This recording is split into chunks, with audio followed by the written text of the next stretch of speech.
Danny Segura here in New York City at the Bellator 222 Media Day. I'm here with Bellator welterweight champ Rory MacDonald, who will be taking on Neiman Gracie in the main event of the card. So this fight was originally scheduled to take place in the co-main event. Now is headlining the card. How do you feel about the switch? I'm guessing you're happy. You're obviously a higher spot on the card, the highest. Sure, yeah. I mean, it didn't make a huge difference for me. Besides, it's an honor, so it's cool. How did that come about? They give you a call and it's like, hey, look, you're fighting main event now, or did you No, say I something? just I just seen a poster with my name in the front or my face on the front, and that's it. That's how I found out. That's a good way to find out.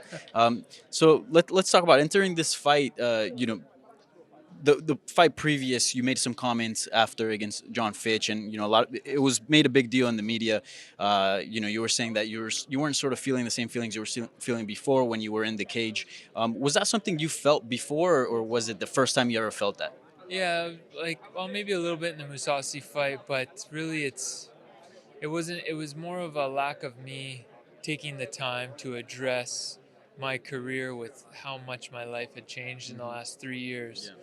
Um, you know, um, First off, I became a new believer in the Lord Jesus Christ. That was a huge life change.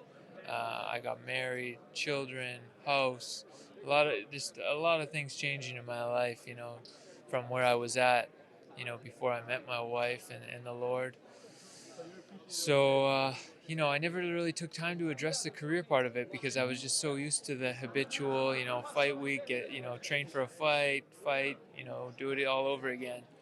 So, after during this fight, it really hit me that I need to take some time to you know see how this all works in my new life.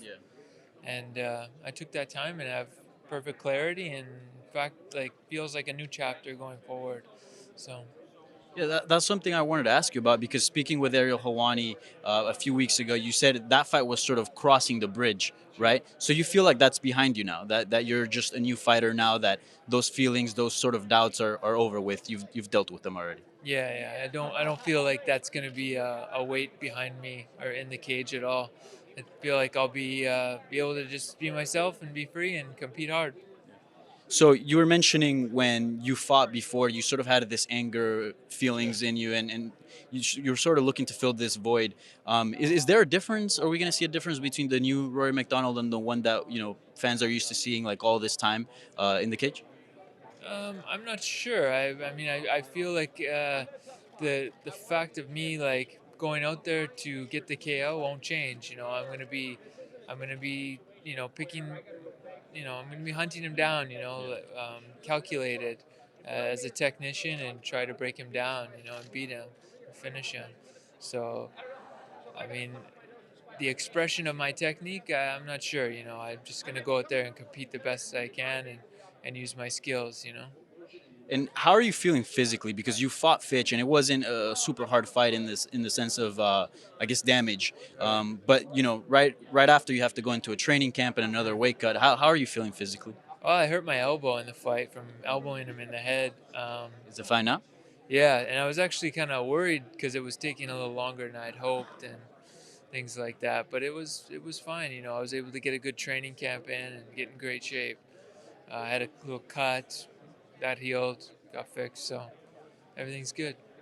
And where will you rank Neiman as far as all the guys you faced? Because you've been fighting at the top of the welterweight division, in whatever promotion for a long time. Neiman, I believe this is only his 10th fight. Yeah. Would you say this is one of the easier fights that you've had in recent years? Oh, I can't say that. I mean, definitely probably the most inexperienced guy in the last few years. I've been fighting like veterans or like champions or things like that, guys who are established, so to speak. Neiman's an up and coming guy. He's undefeated, and he's Gracie, and he puts on a good show. He's a submission guy, so he's on his way up, and he's fighting for the world title now. So, I mean, I was that guy too at one point. So just a bit of a role reversal and fighting a guy on his way up compared to a guy that's maybe already solidified his name in the sport. All right, Roy. Well, thank you so much for your time, and I'm looking forward to your fight.